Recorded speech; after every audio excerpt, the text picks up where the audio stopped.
네, 우리 서로 인사할까요? 하나님은 오늘 또 살아서 우리 가운데 역사하십니다. 네. 네, 너무 그죠? 성전에 모인 인원이 너무 적어서 분위기가 별로 안 나는데, 우리가 아는 것처럼 때로는 우리가 예수님을 믿고 나면 우리의 삶의 모든 것이 문제도 없고 어려움도 없고 평안할 것 같지만 인생은 다 똑같은 것 같아요. 그렇죠? 우리가 코로나가 생기기 전에 우리는 승승장구하면서 인생이 평탄할 것처럼 인생을 살았습니다. 어느 순간 코로나가 우리의 삶을 덮쳤죠. 그리고 지금 코로나 때문에 정말 많은 분들이 우울하게 인생을 걸어가는 것 같습니다. 예수 그리스도를 믿고 구원받은 크리스찬도 우울하고, 예수 그리스도를 믿지 않고 인생을 살아가는 사람들도 우울한 시대를 우리는 지금 지나가고 있는 것 같습니다. 특히 우리 성도님도 아시겠지만 2주 전에 정인이 사건 아시죠? 목회자로서 한 사람의 그리스도인이라서 정말 가슴이 아팠어요. 어떻게 저럴 수 있을까라는 참 아픈 마음이 있었어요. 그런 작년에 이제 코로나 시작되고 올해까지 최근의 뉴스를 보면 교회, 목회자, 그저 믿는 사람, 수많은 이야기들, 그것도 긍정적이고 좋은 이야기가 아니고 좋지 않은 이야기들을 보면서 참 마음이 참 우울한 시간들을 보내고 있습니다. 여러분, 우울증, 우울한 것, 이것을 어떤 분은 마음의 감기라고 표현하셨습니다. 마음의 감기. 정말 원하기는 하나님이 하루속히 우리의 이 마음의 감기, 우울증을 싹 걷어주시고 예전처럼 정말 평탄하고 평안한 인생을 걸어갈 수 있도록 축복해 주시길 정말 간절히 소망해 봅니다.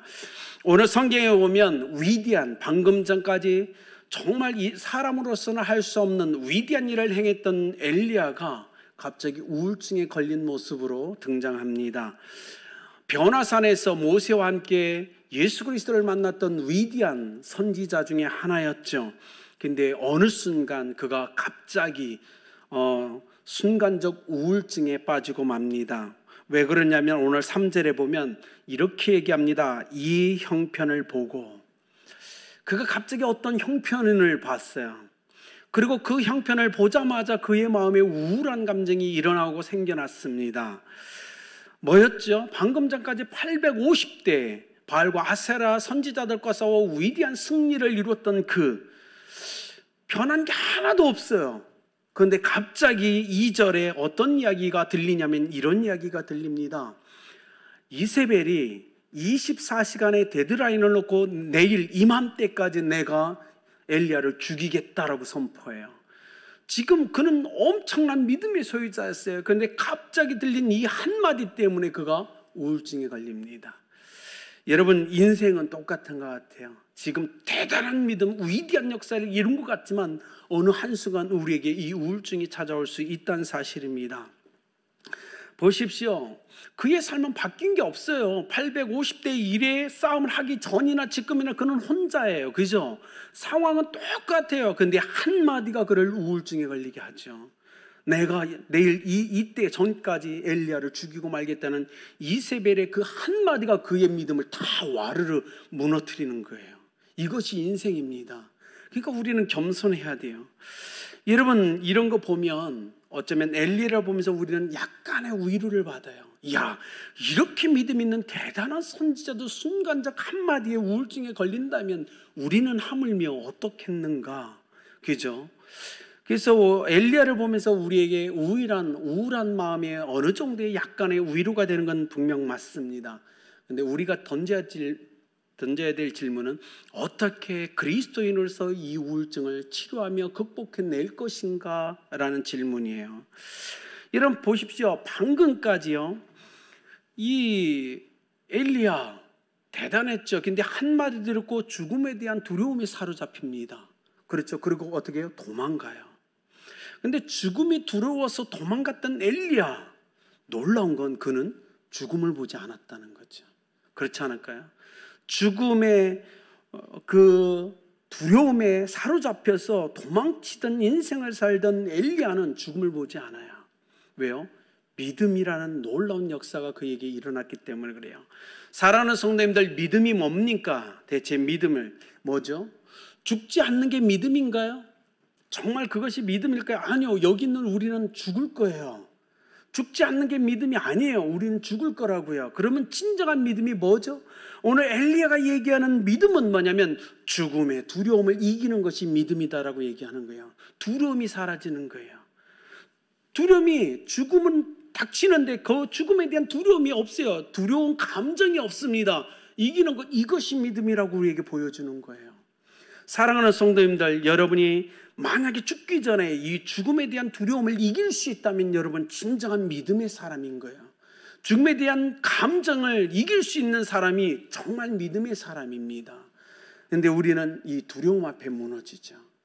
어쨌든 이 엘리야는 지금 죽음 때문에 우울증에 걸려 있어요. 이세벨이 날 죽일 거야 라는, 그를 치유하시며 회복하시는 여호와의 모습을 우리가 한번 봤으면 좋겠습니다. 첫 번째로 주님은 천사를 통해서 그를 위로하신 모습이 있습니다. 제가 이 설교를 준비하면서 동일하게 하나님, 천사를 통하여 우리 성도님들을 위로해 주십시오라고 저는 기도했어요. 이 역사가 우리의 삶에 분명 일어나야 됩니다. 4절을 보십시오. 지금 내 생명을 거두시옵소서라고 그가 외치고 있어요.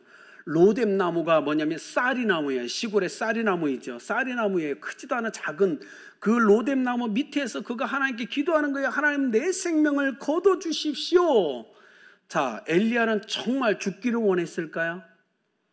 이 문자적 해석에 보면 그는 분명 죽기를 원하고 있어요. 그죠? 근데 그렇지 않다는 거죠. 엘리야는 죽고 싶어서 그 말을 하는 게 아니에요. 오늘 성경을 1장 1절, 2절, 3절로 보세요. 이세벨이 죽인다는 소문을 듣고 사원 한 명과 함께 엘리야는 불이 나게 며칠을 도망가고 있어요. 그리고 어떻게 해요? 사원을 남겨놓고 또 어디로 가죠? 광야의 하룻길을 더 도망갑니다. 아니, 죽겠다는 사람이 왜 도망가요? 죽을 거면 그냥 그 자리에서 죽여달라고 하면 되지, 그죠? 며칠을 도망가는 이유는 뭐예요? 진짜 죽고 싶다는 게 아닌 거예요, 그죠? 외롭다는 거예요. 쓸쓸하다는 거예요. 하나님, 나 정말 힘들어요. 이 표현하고 있는 거예요. 우리 경험했잖아요. 어느 날 아내가 밖에서 다른 사람과 다투고 왔어요. 집에 와서 얘기합니다. 나 죽고 싶어. 정말 죽고 싶다는 얘기예요? 아니에요. 나 힘들어. 남편, 나 좀 위로해줘. 격려해줘. 이 얘기잖아요. 공감해줘. 동감해줘. 이 뜻이잖아요. 오늘 엘리야가 그 얘기를 하는 거예요. 정말 죽고 싶다는 게 아니고, 하나님, 나 정말 힘들어요. 정말 힘들어요. 나 혼자예요. 내 마음 좀 어떻게 해주세요. 이 얘기하고 있는 거, 이거는 오늘 기도예요. 하나님께 올려드린 기도죠. 여러분 보십시오. 왜 이 영적인, 이 육체적이고 감정적인 우울증이 엘리야에게 왔을까요? 왜냐하면 신체적 피로 때문에 그랬어요. 자, 보십시오. 갈멜산에서 850대의 전투를 하루 종일 치른 거예요. 그렇죠? 하루 종일 싸움했어요. 어떻게 해요?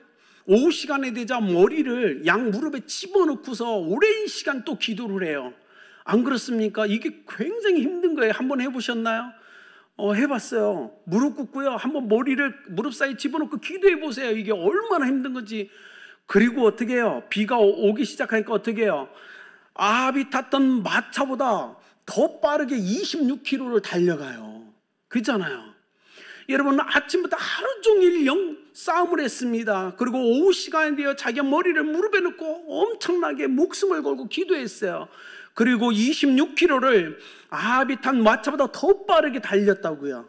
어떻게 된 거예요? 신체적으로 완전히 다운된 거예요.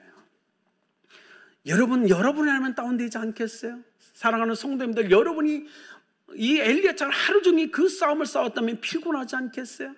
그렇게 지쳐있는 상태에서 한 목소리가 들립니다. 24시간 안에 내가 너를 죽이리라. 그러니 완전히 무너졌죠. 얼마나 우울했을까요? 정말 힘든 상황인 거예요. 보십시오. 차라리 내 생명을 거둬달라고 외치는 엘리야의 모습이나 물에 빠져서 풍랑을 보고 지금 물속에 빠져가며 죽어가는 베드로가 주님을 향하여 주님, 날 좀 구해달라고 외치는 그들의 모습, 그 모습이 바로 우리의 모습이라고 얘기하고 있는 겁니다. 안 그럴까요? 너무 지쳐서 로뎀나무 아래 잠이 든 모습, 엘리야의 그 모습은 바로 우리의 모습이고 우리 자녀들의 모습인 거예요. 처절하게 인생에서 싸움하다 보니 얼마나 영적으로 육체적으로 탈진이 되고 피곤했으면 그가 아주 깊은 잠에 빠져 있죠. 여러분, 이 삶은요 우리에게도 일어난다는 겁니다. 엘리야에게만 일어난 게 아니에요. 우리의 삶에도 코로나 때문에 우리 얼마나 힘들합니까? 얼마나 우울하죠? 여러분 힘들죠? 저도 그래요. 우리는 이 우울증이 올 수 있는 거예요. 그런데 보십시오.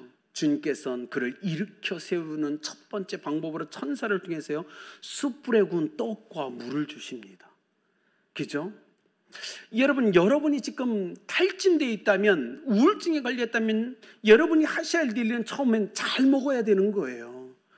영적으로 막 기도하는 거 중요해요. 그런데 주님이 엘리야를 회복시킬 때 첫 번째로 하신 건 잘 먹이는 거였어요.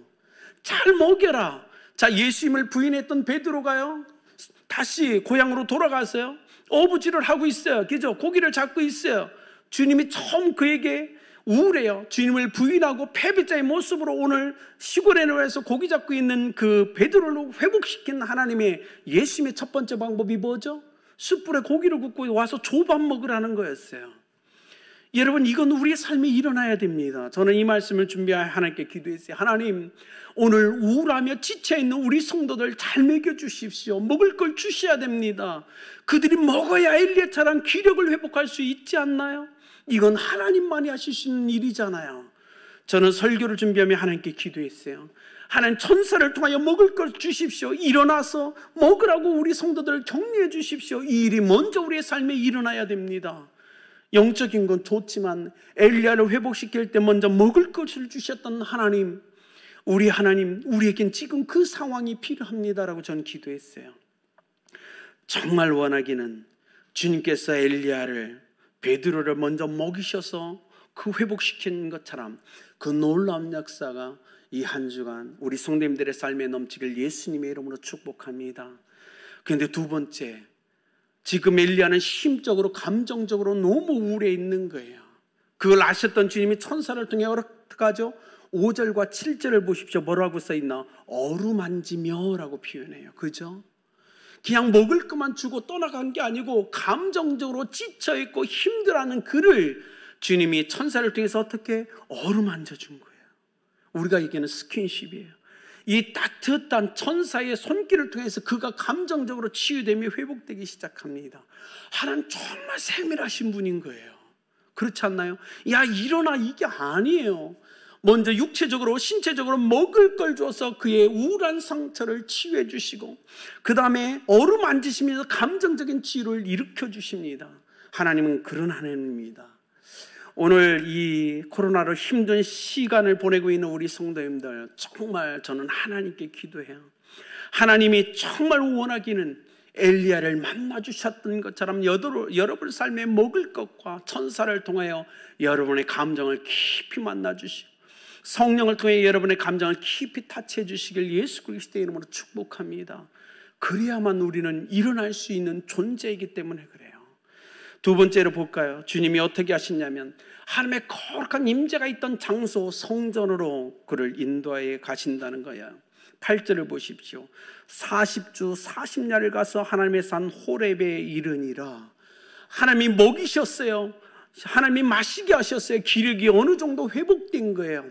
그리고 40주 40야를 끊임없이 달려가게 합니다. 어디에 도착하죠? 호렙산에요. 호렙산에 도착해서 뭐 하죠? 깊은 동굴로 들어갑니다. 40일을 왜 가게 하셨을까요? 왜 하나님은 지금 지쳐있는 엘리야를 40일 동안을 달려가게 하셔서 호렙산에 이루게 하셨을까요? 여러분 다 아는 것처럼 호렙산은 신의 산이죠. 신의 산은 어떤 것이죠? 하나님이 위대한 종 모세를 만났던 장소, 하나님이 임재했던 장소예요. 하나님이 그곳에서 어떻게 했죠? 모세에게 십계명을, 하나님의 말씀을 돌판에 새겨준 장소예요. 그곳에 하나님의 거룩한 흔적과 임재하심이 있던 장소에 엘리야를 세우십니다. 그리고 엘리야에게 대화하세요. 모세를 만났던 것처럼 이곳에서 내가 너를 만나고 너를 회복시킨다라고 역사하십니다. 사랑하는 여러분, 우울한 마음이 있으십니까? 어디로 가야 될까요? 성령은 어디로 우리를 인도할까요? 예, 하나님의 거룩한 임재와 역사하심이 있는 그 장소예요. 하나님이 역사하셨던 그 장소로 우리를 인도해 가셔야만이 우리는 치유되고 회복될 수 있습니다. 그곳이 어디죠? 성전이에요. 그것은 하나님의 거룩한 임재하심이 있는 성전이에요. 여러분, 그곳에 가야만 돼요. 그렇지 않고 여러분이 다시 세상으로, 엘리야가 다시 사마리아의 그 갈멜산이 있는 그 지역으로 갔다면 그는 못 견뎠을 거예요. 왜요? 시끄럽거든요. 복잡하거든요. 복잡한 세상으로 넘어가면 안 됩니다. 여러분, 하루 8시간 복잡한 세상에서 살으셨잖아요. 이제는 어떻게 해야 될까요? 하나님의 임재가 있는 그곳에 가셔야 됩니다. 그리고 세상의 모든 걸 다 끊어내고 하나님의 임재 가운데서 하나님이 여러분의 만져주심을 경험해야 돼요. 여러분, 아까도 말씀드렸지만 오늘 성경에 보면 엘리야가 하나님께 계속 외치는 한마디가 있어요. 나밖에 없어요. 나 혼자예요. 계속 이 얘기를 해요. 하나님, 나 외로워요. 나 힘들어요. 근데 우리가 설교를 많이 들었죠. 많은 목사님들이 뭐라고 얘기하죠? 7,000명, 그죠? 바울에게 입맞추지 않고 절하지 않은 7,000명을 내가 남겨놨다라고 얘기하세요. 그런데 여러분, 성경을 자세히 보세요. 어떤 역사죠? 오늘 우리가 열왕기상 19장을 봤는데 15절부터로 보시면 어떤 상황 속에서 주님이 7,000명을 얘기했나 우리가 알 수 있다는 거예요. 너 외로워? 그래? 내가 7,000명 남겨놨어. 이렇게 표현하지 않았다는 겁니다. 어떻게 해요? 15절을 보십시오. 여호와께서는 그에게 이르시되라고 하면서 너는 내 길을 돌이켜 광야를 통하여 다시 돌아가라 라고 명령하시면서 3가지 사명을 주세요. 뭐죠?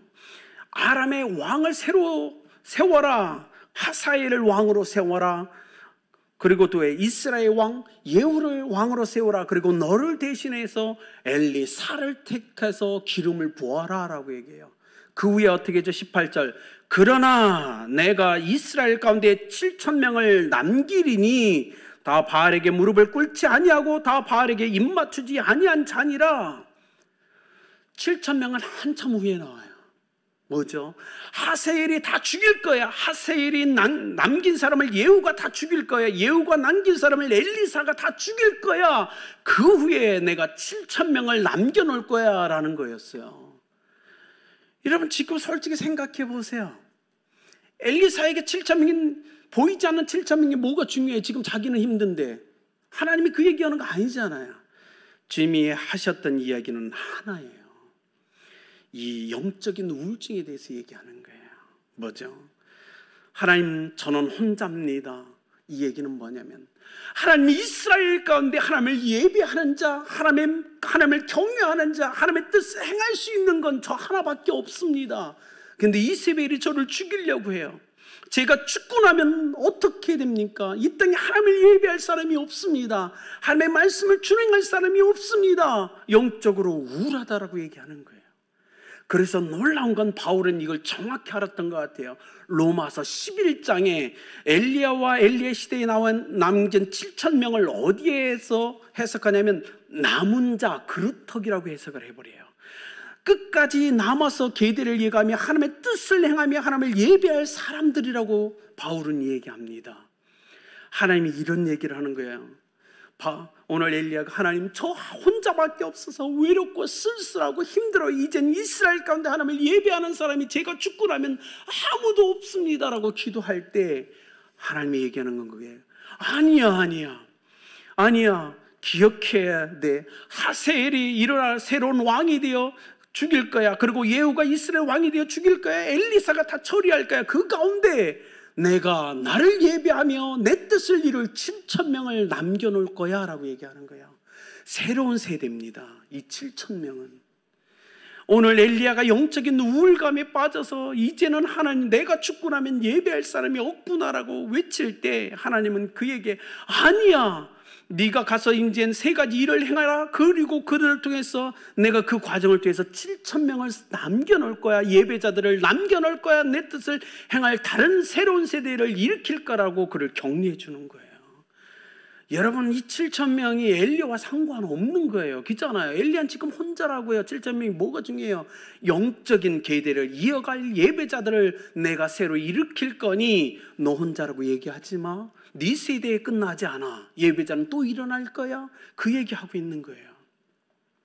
코로나로 많은 교회 성도님들이 예배에서 멀어지고 떠나갈 거라고 얘기합니다. 그러나 저는 확실해요. 아니요. 코로나가 얼마나 대단한지는 모르지만 하나님은 하나님을 예배할 사람들을 일으킬 겁니다. 새로운 믿음의 세대를 일으킬 거라고요. 그러니까 저희들은 절망하면 안 되는 거예요. 아름다운 교회, 우리에겐 새로운 세대가 일어날 겁니다. 엘리야에게 말씀하신 하나님이 거룩한 호렙산에서 그에게 비전을 주시는 거예요. 너 혼자 아니다. 기억하라. 새로운 예배 세대가 일어날 거야. 내 말을 존중하고 신실하게 순종할 세대가 일어날 거야. 내가 그 일을 이룰 거야. 그러니 그 일을 위하여 너는 다시 돌아가라. 돌아가서 네가 하사엘에게 기름을 붓고 예후에게 기름을 부고 엘리사에게 기름을 부어라. 내가 그 과정에 새로운 세대, 믿음의 세대를 일으킬 거다. 이 얘기하고 있는 거예요. 그렇지 않을까요?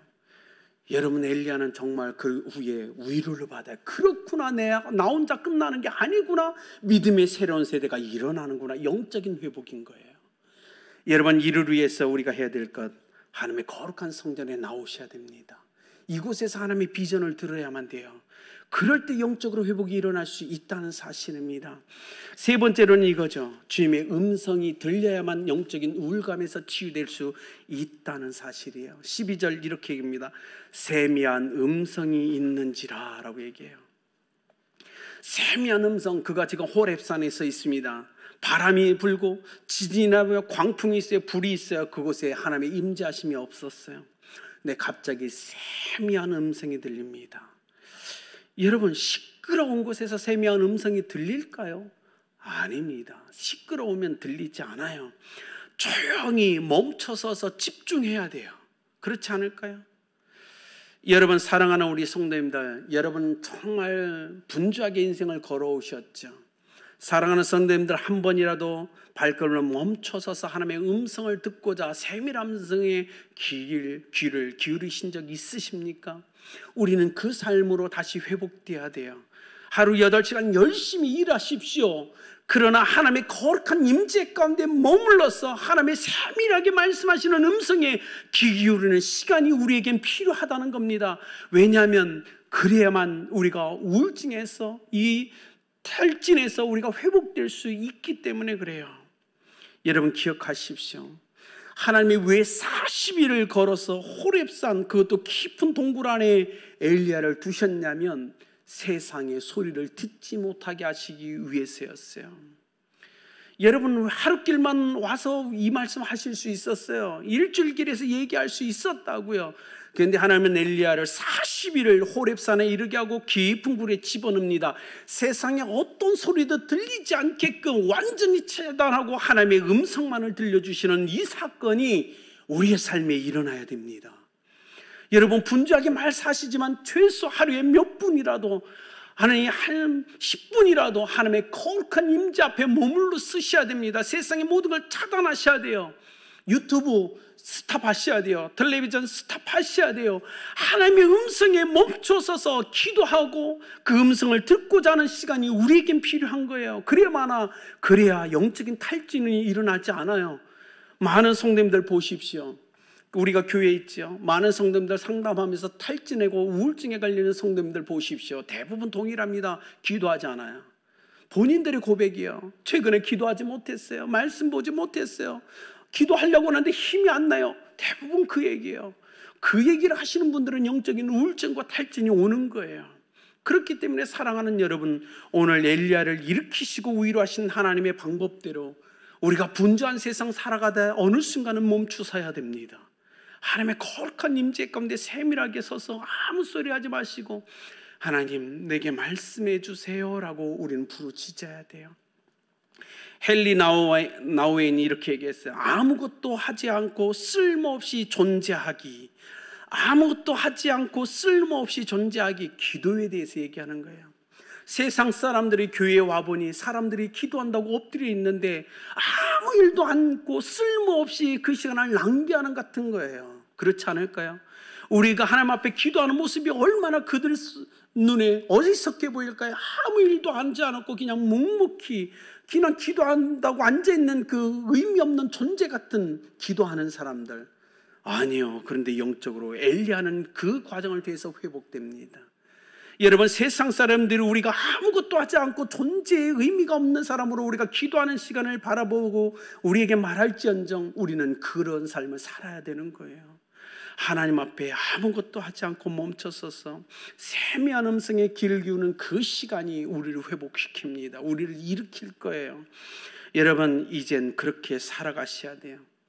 여러분, 그 하나님의 음성을 들은 엘리야가 어떻게 하죠? 다시 사명을 깨닫고요. 오늘 우리가 읽은 말씀처럼 동일하게 하죠. 다시 돌아갑니다.